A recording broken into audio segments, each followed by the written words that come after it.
What's up guys, how you doing? It's Moz and this is a front-facing camera test for the Google Nexus 5.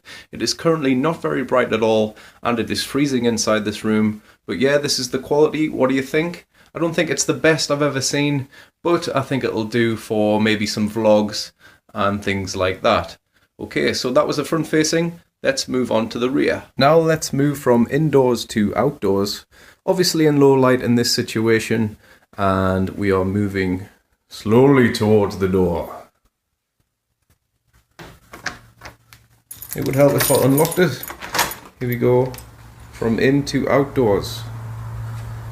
This is the crack. At times it is slow to focus, and again, it's not too bad, but it's not too good either, in my opinion. So let's try and get a bit close to some fences. There we go. Not bad focus there. But yeah.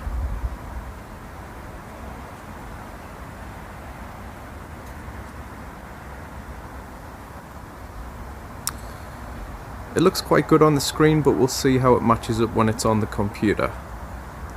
Anyway guys, thanks very much for watching. Please do subscribe, and I'll see you in the next one. Cheers.